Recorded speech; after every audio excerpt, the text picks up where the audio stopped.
Good morning friends. So welcome to the prelims booster session. So आज का हमारा पहला टॉपिक है रो वर्सेस वेड केस, जो कि अबॉर्शन राइट्स के ऊपर केस है। तो हमारे सोशल इश्यूज़ में ये बहुत इंपॉर्टेंट हो जाता है ये टॉपिक, बिकॉज ये बीच न्यूज़ में चल रहा है और इंटरनेशनल रिलेशंस का पार्ट तो है ही, क्योंकि यूएस में चल रहा है, तो हमारे लिए इम्पॉर्टेंट, लेकिन ये सोशल इश्यूज़ के पॉइंट ऑफ व्यू से है। ठीक है, तो हम देखते हैं ये है क्या केस और ये क्यों यूएस के पॉलिटिक्स में इतना इंपॉर्टेंट बन गया है। तो एक्चुअली ये यूएस सुप्रीम कोर्ट ने डिसाइड किया है रिसेंटली। अब ये कहा जा रहा है, मीडिया सोर्स के मुताबिक कहा जा रहा है, कोई कंक्लूसिव जो है वो अभी तक रिपोर्ट बाहर नहीं आई है। ठीक है, तो उसमें कहा जा रहा है कि यूएस सुप्रीम कोर्ट ने रो वर्सेस वेड केस जो था 1973 का, जिसमें अबॉर्शन को कॉन्स्टिट्यूशनल राइट बनाया गया था, उसको ओवरटर्न कर दिया है। तो इसका मतलब क्या हुआ कि अब वो अनकॉन्स्टिट्यूशनल उसको जो है अबॉर्शन जो है वो कॉन्स्टिट्यूशनल राइट नहीं रहेगा, और ये जो जिम्मेदारी है अब ये स्टेट्स के ऊपर चली जाएगी कि स्टेट्स, इंडिविजुअल स्टेट्स जो हैं, यूएस का सुप्रीम कोर्ट वहाँ पर जो है आपको पता होगा कि डिफरेंटली फंक्शन करता है। तो यूएस का सुप्रीम कोर्ट जो है, क्योंकि वहाँ पर अभी क्या है कि जो अबॉर्शन राइट्स हैं उसके लिए कोई फेडरल लॉ नहीं है, मतलब कंट्री लेवल पर कोई लॉ नहीं है। तो वहाँ पर अब जब ये उसको कॉन्स्टिट्यूशनल राइट नहीं रह जाएगा ये, तो जितने भी स्टेट्स हैं उनके उनके ऊपर जो है वो जिम्मेदारी आ जाएगी कि चाहे वो इसके ऊपर कोई लॉ बनाए या ना बनाए, या फिर इसको कॉन्स्टिट्यूशनल राइट रखें या ना रखें। तो इससे होगा क्या कि जो तो रिपब्लिकन पार्टी मेजॉरिटी स्टेट्स हैं वो इसका डिफरेंट एक तरह से लॉ बनाएंगी, फिर डेमोक्रेट पार्टी रूल स्टेट्स जो हैं वो इसका डिफरेंट लॉ बनाएंगी। तो वहाँ पर एक तरह से ये पोलराइजेशन बढ़ती जा रही है। ठीक है, तो भी हम पहले देखते हैं केस है क्या। तो 1973 में यूएस के कॉन्स्टिट्यूशन, यूएस के जो है सुप्रीम कोर्ट ने बोला कि एक विमेन की liberty to have an abortion जो है वो उसका कॉन्स्टिट्यूशनल राइट है। तो अब जो है उसमें उन्होंने बोला कि एक जो है ट्राइमेस्टर तक जो है वो लीगल रहेगा। अगर अबॉर्शन कराया जाता है ट्राइमेस्टर तक, तो जो है उसको लीगल माना जाएगा यूएस के स्टेट्स में। ठीक है, तो अब जो है उसके बाद एक और केस आया, प्लान्ड पेरेंटहुड। अब ये टाइमिंग के लिए केस आया, प्लान्ड पेरेंटहुड वर्सेस केसी केस, जब इसमें उन्होंने रो वर्सेस वेड जजमेंट को थोड़ा सा मॉडिफाई कर दिया। अब इसमें उन्होंने मॉडिफिकेशन क्या की, उन्होंने बोला कि अबॉर्शन कब तक करवा सकते हैं वो उन्होंने बताया। ठीक है, तो वो कब तक करवा सकते हैं, जब तक फीटल वायबिलिटी है। फीटल वायबिलिटी मतलब एक वो टाइम जिसके बाद फीटल जो है, जो फीटस है वो वॉम्ब के बाहर सर्वाइव कर सकता है। ठीक है, मतलब एक तरह से फीटल जब फीटस जिंदा हो सकता है उससे पहले पहले आप अबॉर्शन करवा सकते हो, उसके बाद आप अबॉर्शन नहीं करवा सकते। तो ये प्लान्ड पेरेंटहुड वर्सेस केसी केस 1992 ने ये सुप्रीम कोर्ट ने बताया। ठीक है, लेकिन फीटल वायबिलिटी उसका कोई टाइमलाइन तो बताया नहीं। ठीक है, तो उस टाइम पर कहा गया कि उस समय के हिसाब से फीटल वायबिलिटी 28 वीक्स थी, मतलब 7 महीने तक आप अबॉर्शन करा सकते थे। लेकिन अब कहा जा रहा था कि एक्सपर्ट्स ने कहा कि अब मेडिसिन जो है वो एडवांस हो गई है, तो हम ये देख पा रहे हैं कि जो थ्रेश होल्ड है फीटल वेबिलिटी का वो कम होकर 23 से 24 वीक्स हम पहचान पा रहे हैं कि यस, इससे पहले जो है फीटस जिंदा हो जाता है, मतलब 23 से 24 हफ्ते के अंदर ही जो है फीटस जिंदा हो सकता है। लेकिन जो है 2018 में अभी मिसिसिपी, वहाँ पर एक स्टेट है, वहाँ पर रिपब्लिकन मेजॉरिटी है, उन्होंने जो है ऊपर जो ये प्लान्ड पेरेंटहुड केस और रो वर्सेस वेड केस दोनों को ही जो है वो ओवरटर्न करते हुए एक लॉ बनाया, जिसमें उन्होंने कहा कि आप अबॉर्शन 15 वीक्स के बाद नहीं करा सकते। उन्होंने क्या आर्गूमेंट दिया, उन्होंने आर्गूमेंट दिया हार्ट बीट लॉ का। हार्ट बीट लॉ मतलब उन्होंने कहा कि अगर आप तो कह रहे हो कि 23 से 24 हफ्ते या फिर 28 हफ्ते तक आप अबॉर्शन करा सकते हो, लेकिन डॉक्टर्स ये कहते हैं कि जब वो अबॉर्शन करते हैं 15 वीक के बाद, तो उन्हें वहाँ पर जो है फीटस की हार्ट बीट जो है वो फील होती है। तो मिसिसिपी की स्टेट ने बोला कि आप 15 वीक से पहले अबॉर्शन करा सकते हो, उसके बाद आप नहीं करा सकते, क्योंकि तब फीटस जिंदा हो जाता है। तो एक तरह से 1973 के डिसीजन को डायरेक्ट चैलेंज कर दिया। ठीक है, तो जो जितनी भी रिपब्लिकन मेजॉरिटी जो है गवर्नमेंट्स हैं जहाँ पर जिन जिन स्टेट्स में, उन सब ने धीरे धीरे कहना शुरू कर दिया कि ये 15 वीक्स का ही लॉ जो है वो बेटर है, क्योंकि उसके बाद जो है वो फीटस जिंदा हो जाता है। ठीक है, तो अब एक तरह से वहाँ पर ये दो एक तरह से कॉन्फ्लिक्ट आ गए ना, एक तो फीटल वायबिलिटी लॉ का कॉन्फ्लिक्ट और दूसरा आपके हार्ट बीट लॉ का कॉन्फ्लिक्ट। तो ये हार्ट बीट लॉ जो है जिसको आपके रिपब्लिकन पार्टी सपोर्ट कर रही है, और जो फीटल वेबिलिटी है उसको डेमोक्रेट पार्टी सपोर्ट कर रही है। तो ये आपस में कन्फ्लिक्ट जो है ये वहाँ की यूएस की पॉलिटिक्स में पोलराइजेशन लेके आ रहा है। दोनों जो पार्टीज़ हैं अपनी अपने रिस्पेक्टिव स्टेट्स में इसके लिए जो है वो लड़ रही हैं। अब आने वाले अब क्योंकि फेडरल लेवल पर तो कोई लॉ है ही नहीं है, ठीक है, तो अब वहाँ पर यूएस में इस साल इलेक्शंस भी हैं, मिड टर्म इलेक्शंस हैं वहाँ पर, जो आपके जैसे जो कांग्रेस के इलेक्शंस होते हैं, जो पार्लियामेंट के उनके इलेक्शंस होते हैं, मतलब जिसको अब कांग्रेस कहते हैं। तो वहाँ पर ये मुद्दा बहुत उठने वाला है क्योंकि एक फेडरल लॉ नहीं है, तो बाइडेन गवर्नमेंट पे ये प्रेशर भी बन सकता है कि इसके ऊपर आप फेडरल लॉ लेके आओ। अगर वो नहीं लाते हैं तो ये सारा जो रिस्पॉन्सिबिलिटी है वो स्टेट्स के ऊपर जो है वो जितनी भी स्टेट्स हैं यूएस में उन सब के ऊपर शिफ्ट हो जाएगी कि वो इस पे लॉ किस तरह से बनाएंगे, फेटल वायबिलिटी के हिसाब से बनाएंगे या फिर हार्ट बीट लॉ के हिसाब से बनाएंगे। तो ये जो है पर्सनल लिबर्टी का एक केस है 14th अमेंडमेंट का, और इससे जो है सोशल और आइडियोलॉजिकल डिवाइड जो है वो यूएस में और ज़्यादा बढ़े जा रहा है, ठीक है। सो नेक्स्ट टॉपिक हमारा है वर्ल्ड प्रेस फ्रीडम इंडेक्स। तो ये भी हमारा सोशल इशू भी है, गवर्नेंस इशू भी है और हमारा इंटरनेशनल रिलेशंस का भी टॉपिक है। तो इसमें कहा गया है कि इंडिया जो है वो वर्ल्ड प्रेस फ्रीडम इंडेक्स 2022 में 150th पोजीशन पे आ गया है। तो अब ये वर्ल्ड प्रेस फ्रीडम इंडेक्स क्या है, हर साल 2002 से जो है इसको पब्लिश किया जाता है रिपोर्टर सैंस फ्रंटियर्स के द्वारा, जिसको आप रिपोर्टर्स विदाउट बॉर्डर्स भी कहते हो। तो ये एक इंडिपेंडेंट एनजीओ है, 180 कंट्रीज़ को ये रैंक करता है। इंडिया का जो पोजीशन है वो 2016 से लगातार गिरती आ रही है। 2020 और 2021 दोनों में इंडिया की 142nd रैंक था। इस बार इंडिया का रैंक और गिर के 150 हो चुका है। तो नॉर्वे, डेनमार्क और Sweden of course first 3 spots पर है, नॉर्थ कोरिया बॉटम पे है। अब कैसे कैलकुलेट की जाती है ये वर्ल्ड प्रेस फ्रीडम, तो जो ये रिपोर्टर्स विदाउट बॉर्डर्स है, ये क्राइटेरिया क्या यूज़ करता है, क्या पैरामीटर्स यूज़ करता है, pluralism, media independence, media environment, self censorship, legislative framework, transparency, quality of infrastructure. अब आप देख रहे हो जो ये पैरामीटर्स इंक्लूड कर रहे हैं, इसका कोई जो है कोई आप कैलकुलेशन नहीं कर सकते। ये एक तरह से एब्स्ट्रैक्ट पैरामीटर्स हैं, इसको आप कैसे डिफाइन करोगे, ठीक है। सबके लिए प्लूरलिज्म डिफरेंट है, सबके लिए मीडिया इंडिपेंडेंस शब्द जो है वो डिफरेंट है। तो ये पैरामीटर्स, इसीलिए गवर्नमेंट ऑफ इंडिया या फिर बाहर की भी गवर्नमेंट, बहुत सारी गवर्नमेंट्स इसको जो है वो क्रिटिसाइज करती हैं। इसका यही क्रिटिसिज्म होता है कि कोई लैक ऑफ की कोई ऑब्जेक्टिविटी नहीं है इस रैंकिंग में, कोई ट्रांसपेरेंसी भी नहीं है। जो डेटा इकट्ठा करके जो रिपोर्टर्स विदाउट बॉर्डर जो एक रैंकिंग दे रहा है उसको पब्लिक भी नहीं करते हैं, वो डेटा को सीधा रैंकिंग देते हैं, ठीक है। इवन हमारी प्रेस काउंसिल ऑफ इंडिया ने भी बोला कि कोई क्लैरिटी तो है नहीं है रैंकिंग के ऊपर, तो सिर्फ परसेप्शन बेस्ड आप जो है इंडेक्सिंग कर रहे हो और कोई स्टेटिस्टिकल डेटा जो है वो आप रिलीज भी नहीं करते हो, तो आप जो है इसको हम इसको मानते नहीं है, इसीलिए, ठीक है। अब इंडिया ने फिर भी इंडेक्स मॉनिटरिंग सेल बनाया। तो हमारी ब्रॉडकास्टिंग मिनिस्ट्री जो है, इंफॉर्मेशन एंड ब्रॉडकास्टिंग मिनिस्ट्री, उन्होंने एक इंडेक्स मॉनिटरिंग सेल बनाया जिसमें पीआईबी के डायरेक्टर, प्रिंसिपल डायरेक्टर जनरल को जो है पीआईबी के, उसको चेयर बना दिया और उसमें 10 गवर्नमेंट एम्प्लॉयज़ और कमेटी में डाल दिए और कहा कि आप हमें सजेशन दो कि हम अपना वर्ल्ड प्रेस फ्रीडम इंडेक्स में कैसे रैंक को इंप्रूव कर सकते हैं। तो रिकमेंडेशंस क्या दिए गए, एक तो उन्होंने बोला कि डिफेमेशन को डिक्रिमिनलाइज कर दो जो है, क्योंकि इसकी वजह से क्या हो रहा है कि बहुत से जो जर्नलिस्ट हैं उनको इंटिमिडेट किया जाता है डिफेमेशन की धमकी देकर, तो इसको आप डिक्रिमिनलाइज कर दो।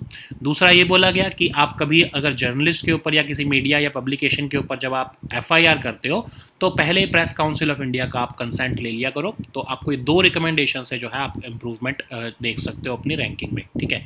सो ऑफकोर्स गवर्नमेंट ने इसको अभी तक माना नहीं है और देखते हैं आगे मानेगी गवर्नमेंट या नहीं, बट आई डोंट थिंक कि वर्ल्ड प्रेस फ्रीडम इंडेक्स में इसका कोई खास जो है वो रोल देखने को मिलेगा, इवन अगर हम ये रिकमेंडेशंस एक्सेप्ट भी कर लें, बिकॉज देखने से पता लगता है कि वर्ल्ड प्रेस फ्रीडम इंडेक्स जो है थोड़ा सा पॉलिटिकली मोटिवेटेड है और बहुत ही ओपेक है, तो इसके बारे में हम कुछ कह नहीं सकते हैं, ठीक है। सो नेक्स्ट हमारा टॉपिक है स्ट्रेटेजिक पार्टनरशिप डिफेंस मॉडल। तो ये सिक्योरिटी हमारे जो है कई कंटेक्स्ट में सिक्योरिटी, जो आपका इंटरनल सिक्योरिटी जो है या फिर आपका सिक्योरिटी से रिलेटेड जो भी टॉपिक्स हैं GS3 में आते हैं, उसका ये टॉपिक है, ठीक है। तो अब जो है स्ट्रेटेजिक पार्टनरशिप मॉडल जो हमने अडॉप्ट किया था 2017 में, उसमें हमें कोई खास जो है प्रोग्रेस देखने को नहीं मिली है। कोई एक सिंगल प्रोजेक्ट भी जो है वो मेक इन इंडिया स्ट्रेटजी के थ्रू जो है स्ट्रेटेजिक पार्टनरशिप डिफेंस मॉडल के थ्रू जो है वो अभी तक जो है वो नहीं बन पाया है, ठीक है। एक्सेप्ट ऑफ कोर्स प्रोजेक्ट 75 जो है हमारा वो ऑलमोस्ट कंप्लीट हो चुका है, बट वो 2005 का प्रोजेक्ट है, जो उसके साथ उसी टाइम पर प्रोजेक्ट 75 इंडिया बनाने की बात की गई थी, उसकी अभी तक शुरुआत भी नहीं हो पाई है, ठीक है। तो अब देखते हैं थोड़ा सा इसका बैकग्राउंड।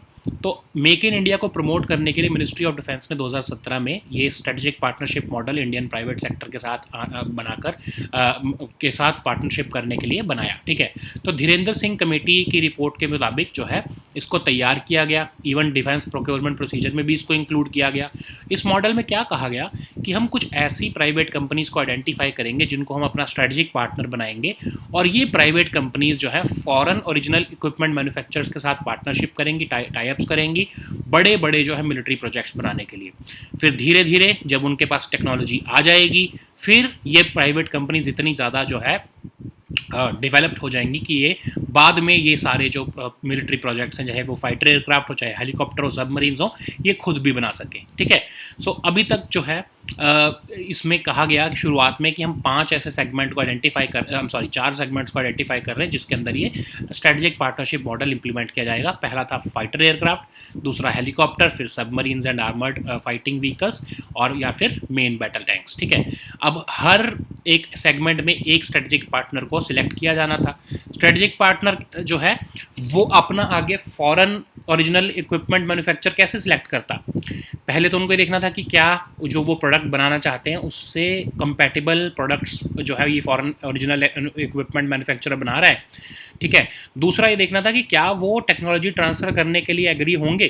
तो इन दोनों को क्राइटेरिया को ही जो है देखते हुए जो है ये OEM की सिलेक्शन की जानी थी। ठीक है, तो लिस्ट ऑफ इंडियन कंपनीज जो है बनाई गई MOD द्वारा, जिनके पास टेक्निकल नो हाउ था, फाइनेंशियल बैकअप था, इंफ्रास्ट्रक्चर भी था उस मुताबिक कि वो स्ट्रेटेजिक पार्टनरशिप मॉडल में इंडिया के साथ, गवर्नमेंट के साथ आ सके और ऐसे बड़ी military big ticket military platforms हमारे लिए बना सके। ठीक है, तो कहा गया था कि इसके बेनिफिट्स होंगे। बेनिफिट्स क्या होंगे कि एक तो बिग टिकट कॉन्ट्रैक्ट्स मिल जाएंगे प्राइवेट सेक्टर को, प्राइवेट सेक्टर की जो है कैपेबिलिटी बढ़ेगी, कंपेटिटिवनेस बढ़ेगी, और उनके जो है डायनामिज्म और प्रॉफिट ओरिएंटेशन की वजह से जो है हमारे पास अच्छी क्वालिटी के प्रोडक्ट्स बन पाएंगे। ठीक है, फिर जो लॉन्ग स्टैंडिंग ट्रस्ट गैप है गवर्नमेंट ऑफ इंडिया के बीच में और प्राइवेट इंडस्ट्री के बीच में और मिनिस्ट्री ऑफ डिफेंस के बीच में, उसको भी गैप करने की कोशिश की जा रही थी।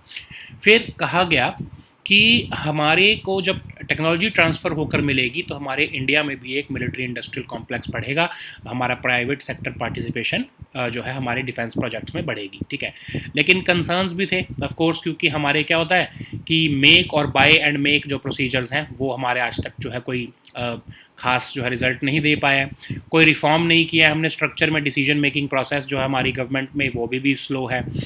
जो हमारे पब्लिक सेक्टर एंटिटीज़ हैं उन्हीं को गवर्नमेंट बार बार प्रेफर करती है, तो जो है प्राइवेट सेक्टर जो है वो कोई मोटिवेटेड नहीं होता गवर्नमेंट के साथ कोलैबोरेट करने में मिलिट्री प्रोजेक्ट्स के लिए। फिर जो हमारे जितने ये स्ट्रेटेजिक पार्टनरशिप मॉडल प्रोजेक्ट्स थे इनकी भी बहुत ही स्लो एग्जीक्यूशन की जा रही है, तो उससे हमारी पूरी पॉलिसी के ऊपर ही क्वेश्चन आ जाता है। ठीक है, तो प्रोजेक्ट 75 और प्रोजेक्ट 75 इंडिया के क्या प्रोजेक्ट्स थे, ऑफकोर्स ये भी देख लेते हैं। तो 1999 में कैबिनेट कमेटी ऑन सिक्योरिटी ने अप्रूव किया कि हम 30 साल के अंदर जो है 24 सबमरीन्स बना कर देंगे, मतलब 2030 तक। तो 2 लाइन ऑफ प्रोडक्शन इसके लिए आइडेंटिफाई की गई, एक प्रोजेक्ट 75 और एक प्रोजेक्ट 75 इंडिया। दोनों ने 6 सबमरीन्स प्रोड्यूस करनी थी। तो जो प्रोजेक्ट 75 का कॉन्ट्रैक्ट है वो 2005 में साइन हुआ DCNS के बीच में और मैजागांव डॉक शिप बिल्डर्स लिमिटेड के बीच में। तो आपने देखा होगा ना, हम कई बार कवर कर चुके हैं कलवारी क्लास सबमरीन्स जो है, जो कि अब जो रिसेंटली अभी हमने अप्रैल 2022 में भी किया है कि वागशीर जो है वो फाइनल सबमरीन जो है वो बना दी गई है और उसको कुछ टाइम में कमीशन कर लिया जाएगा 2023 तक।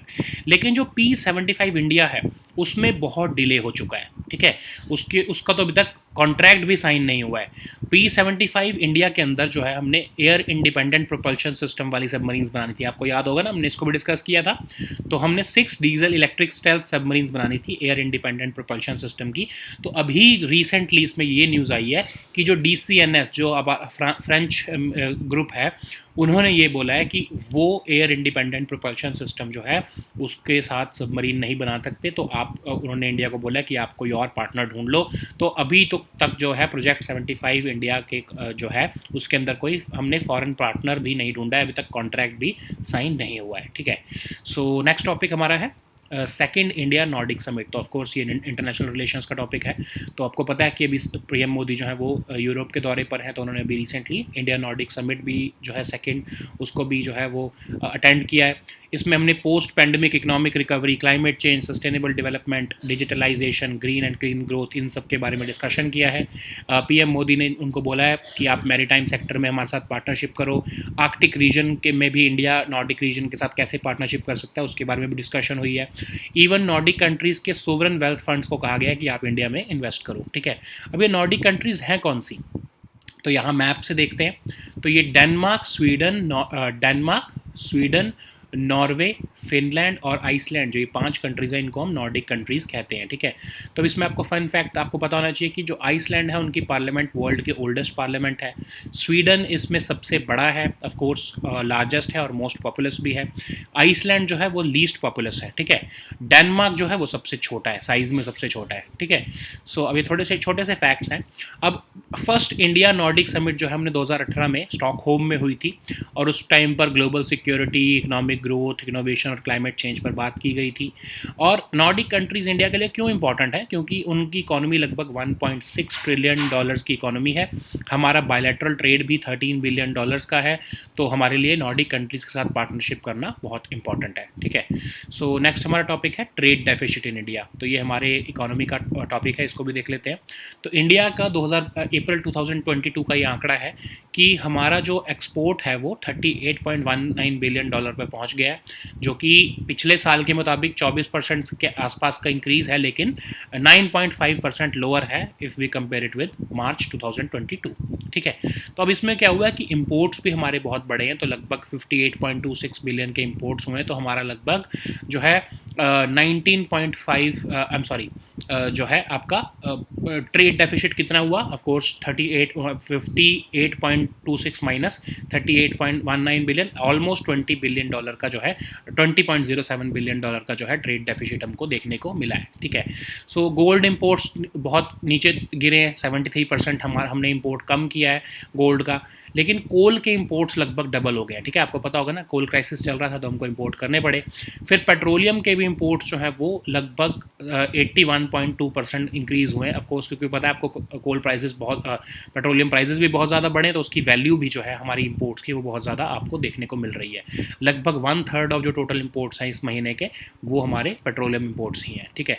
सो नेक्स्ट हमारा टॉपिक है बोडो साहित्य सभा। तो प्रेसिडेंट रामनाथ कोविंद जो है उन्होंने 61st बोडो साहित्य सभा को अटेंड किया है। तो बोडोज हैं कौन? Bodos largest ethno linguistic group है असम का, और ये आपके नॉर्थ ईस्टर्न रीजन में जो है वो स्प्रेड है। Bodoland territorial reason of Assam में खासकर ये कंसनट्रेटेड है, लेकिन ये पूरे of course north east region में है। असम और मेघालय के भी बहुत सारे रीजन में ये जो है वो पाए जाते हैं। तो ये इनको हम बोडो या फिर बोडो कचारी कहते हैं। ये शेड्यूल्ड ट्राइब है under constitution of India. Bodo language बोलते हैं ये, और इनकी जो लैंग्वेज ये बोडो है, ये हमारी one of the 22 scheduled languages of India भी है, ठीक है। So now let us see all these topics in English. So the first topic is Roe versus Wade case of abortion rights. So this is a very important social issue for us. So according to a US media source report, of course this is just media speculation. There is no conclusive report as of yet. So as per this US media source, US Supreme Court has decided to overturn the Roe versus Wade case of 1973, which made abortion a constitutional right. Okay, so what was this case? So of 1973. So in this very case in 1973, the US Supreme Court ruled that the Constitution of US protects the pregnant women's liberty to choose to have an abortion without government interference. Okay. So according to this judgment, abortion would be valid and it would be legal if done up to the trimester. Okay, so they focused upon only the 3-month criteria, and there was no further timeline elaborated. But in the Planned Parenthood versus Casey case of 1992, the Supreme Court revisited its own case, or its own judgment in the Roe versus Wade judgment, and they said that the women can have an abortion up to fetal viability. So what is the term fetal viability? So it is the time when a fetus can survive outside the womb. So basically when the fetus gets life up to that period you can get abortion. Okay, so but of course even then there was no specific timeline which was elaborated by the Supreme Court. So there was confusion about the fatal viability threshold. So some people were saying that it is around 28 weeks when this judgment was passed, that is the 7th month. But later on, many experts agreed that advances in medicine have brought the threshold down to 23 or 24 weeks. So it means that the experts started arguing that we have made advances in medicine, and now we can see that the fetus starts developing life during the 23 or 24 weeks period, that is the 6 months or little less time period. So this was the fatal viability. So it means that before 23 or 24 weeks period you can go for abortion. Okay, but in 2018 the Mississippi state, which is ruled by the Republican Party, and they passed a law that abortion after 15 weeks would be illegal. Why? Because they said that doctors who have been performing abortion, they say that after 15 weeks if you perform abortion you can feel the heartbeat of the fetus. So that means that the fetus is alive if the heartbeat of the fetus is can be felt. Okay, so that's what this is the argument. This is the argument of heartbeat law, which is given by the state of Mississippi. So that's what they said, that whatever the fetal viability law may say, but the heartbeat law is valid because we can feel the heartbeat of the fetus after 15 weeks. So after 15 weeks the abortion would not be legal. Okay, so this is basically a direct challenge to the 1973 decision and even the 1992 decision also. So this is what is happening now. So now after Supreme Court has declared the 1973 case as unconstitutional, so now abortion would not be a constitutional right. So what would it mean? So it means because there is no federal law for abortion also. So in the absence of any federal law or federal judgment, now the onus of abortion law or abortion rights would shift to the states. Okay, so any state in US can have their own law, any timeline can be decided. So now the Democrats, they are talking about fatal viability. So they say that we will focus upon the fatal viability criteria of about 23 to 24 weeks. But the Republican Party ruled states, they say that they will follow the heartbeat law and they would not allow abortion after the 15th week. Okay, so this is what is happening now. The country is already very polarized between Republican Party and supporters and Democrat supporters. So this polarization in the US is going to further intensify, especially in a year when the midterm elections are due for November. Okay, so the next topic is World Press Freedom Index. So this is of course a topic for our governance and social issues, and it is also important for our international relations because you have to see what is this. There are several reports which are important for your international relations, especially in prelims exam. So India has now slipped 8 places on the World Press Freedom Index of 2022. So last year in 2020 and 2021 also we secured 142nd rank, but now we have gone down 8 positions to reach the 150th position. So what is the World Press Freedom Index? Of course, it is published every year since 2002 by Reporters Without Borders, and it's an independent NGO, and it ranks 180 countries in this report. So India has gone down since the year 2016 in this report. This year Norway, Denmark and Sweden have secured the top positions, but the North Korea and the North Korean state remains at the bottom. So what are the parameters which are considered by this Reporters Without Borders while ranking these states? So there are very abstract criteria like pluralism, media independence, media environment, self-censorship, legislative framework, transparency. All these are very abstract. You can define this media independence and pluralism as per your own comfort. Okay, so this is what the criticism against World Press Freedom Index talks about. So they say that there is a apparent bias of Reporters Without Borders while formulating this index. There is lack of objectivity in ranking, and there is no transparency also because WPFI does not share the statistical data that upon which they formulate this ranking. So even this Press Council of India said that there is lack of clarity about the inputs that this Reporters Without Borders take for the ranking formation, and only these rankings have been made out of perception, and there is no statistical data available to back these ranking. Okay, so anyways, but still the government of India wanted to improve its ranking, so they made this index monitoring cell. It was of course set up by the Information and Broadcasting Ministry, and it aimed to improve the ranking of India in the World Press Freedom Index. So of course it was chaired by the Principal Director General of the PIB, and there were other people in this committee also. So they recommended to the government that you should decriminalize defamation, and before filing an FIR against any media or publication, you should take the consent of PCI. Okay, so these were the recommendations, but of course the government has not accepted these recommendations as of yet.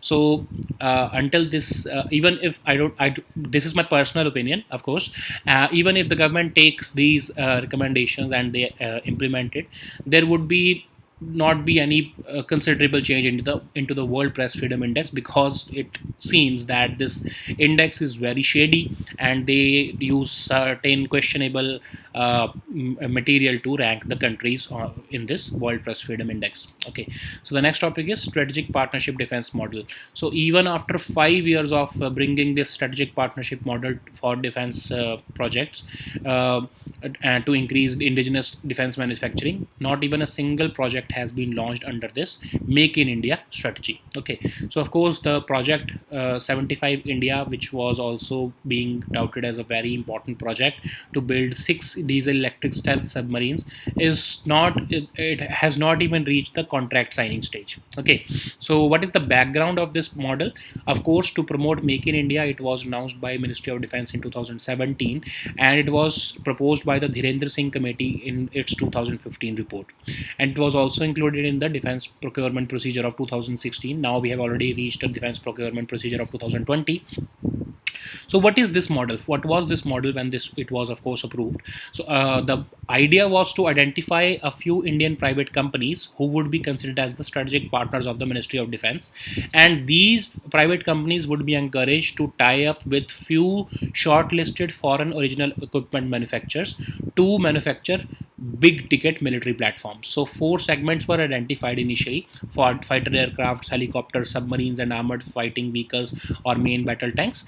And for every segment, only one strategic partner would be selected. Okay, so these strategic partners, who would be the private companies, they would have to select the original equipment manufacturers also. So what was the criteria to select these original equipment manufacturers? Of course, the compatibility of their products should also be there. So it means if the private sector company is trying to build a fighter aircraft, that foreign original equipment manufacturer must also be developing that fighter aircraft. Okay, there should also be an agreement over technology transfer, so that later on this Indian private company can be self-sufficient after getting that technology from the original equipment manufacturer who is foreign, and they can manufacture these products later on their own. Okay, so what were the potential benefits? So it was said that it would give big ticket contracts to the private companies, and it will help in developing the military industrial complex in the country, because of course there would be technology transfer from the foreign companies. So the competitiveness and the dynamism of Indian private sector would would be helped by the foreign companies, and this would build the capacity of the Indian private sector, and this would of course bring India's military industrial complex into a big repute. Okay, so what were the concerns? Of course, there was no institutional capacity. Even the make and buy and make procedures failed to yield the desired results. So because of certain these shortcomings, the private sector was not too keen to participate. There was no reform in the structures and decision making processes at the Ministry of Defense level, so the Indian private sector was not very keen to participate. And even the government had a habit of selecting public sector entities, so the private sector participation was not motivated enough. Okay, even the projects which in which certain private sector companies showed interest, they were stalled. So the entire policy was doomed at the start only. Okay, so what are these P75 and P75 India projects? Of course, in 1999, the Cabinet Committee on Security approved a plan whereby the country would get 24 submarines by the year 2030. It was, of course, a 30-year plan for the Indian Navy. So, in the first phase, two lines of production were to be established, first for the Project 75 and the second one for the Project 75 India. So, each would, of course, produce six submarines. So, you know that we have already achieved the Project 75 contract, which was of course signed in 2005, and the Kalvari class submarines have been completed. And they the last one, which we discussed about in April 2022, the Vagshir, has already been constructed, and it is scheduled to be commissioned by late 2023. But Project 75I, that is Project 75 India, had substantial delays, and it is not even yet reached the contract signing stage. Okay, so what has happened now? Just recently there was news that the French major company DCNS, it said that it is not willing to partner with India on this particular project, because they are not very keen to develop diesel electric submarines with air independent propulsion. So this is the fulcrum of Project 75I, that we want to have this air independent propulsion system, so that our submarines can stay underground for a very long period. But the French group says that they do not have an expertise on this air independent propulsion system, so that's why they are not willing to participate, and they asked India to find another foreign partner. Okay, so we have not yet even identified a foreign partner. Forget contract signing. Okay, so that's why it has substantial delays. It has seen substantial delays, and this strategic partnership model in this particular case also has failed. Okay, so the next topic is second India Nordic Summit. So PM Modi has embarked upon his European tour, and he has participated in this second India Nordic Summit. Of course, this topic is for your international affairs or international relations, and this summit, of course, saw our exchange of ideas upon post-pandemic economic recovery, climate change, sustainable development, innovation, digitalization, etc. And even the Prime Minister invited the Nordic countries to participate in our maritime sector and focus upon sustainable ocean management. So India also is willing to participate with Nordic countries in the Arctic region, and we also invited the sovereign wealth funds of these Nordic countries to invest in India. Okay, so what are these Nordic countries? Of course, these are five countries, and these are Denmark, Sweden, Finland, Iceland, and Norway. Okay, so there are some certain fun facts here also, that like Iceland's parliament is the oldest parliament in the world. Sweden is the largest country in the Nordic region, and it is also the most populous one. Iceland is the least populous one, and Denmark is the smallest country in area. Okay, so of course the first India Nordic Summit took place in 2018 in Stockholm, and Nordic countries are very important for us because they have an economy of about 1.6 trillion dollars. We have a bilateral trade with them, which has reached about 13 billion dollars recently. Okay, so the next topic is trade deficit. So this is of course a topic for your economy section. So India's exports have reached $38.19 billion in 2022 April, but its import has reached 58.26 billion in April 2022. So it means that we have a trade deficit of about 20.07 billion dollar, and this trade deficit is certainly bigger than the one we had in March 2022, that is 18.5 billion dollar. And of course we have a 24.2% increase in exports as if we compare it with the last year, but it is 9.5% lower than March 2022. Okay, so gold imports have fallen by almost 73% year on year basis. But coal imports have doubled, because you know that we are facing a coal crisis, so we had to import coal. Now, because the crude oil is at historic highs, so petroleum imports almost constitute about one third of our total imports, and that's why the trade deficit is widening in India. Okay, at least for the April 2022 figures. So the next topic is Bodo Sahitya Sabha. So this is also a social issue, and it is also a governance issue. So President Ramnath Kovind is on a 4-day visit to these northeastern states, and he will attend the concluding session of 61st Bodo Sahitya Sabha. So who are these Bodos? So Bodos are the largest ethno-linguistic group in Assam. They are spread across the northeastern states, but they are concentrated mainly on the Bodoland territorial region of Assam, and they also inhabit some other districts of Assam and Meghalaya. They are identified as Bodo or Porokchari.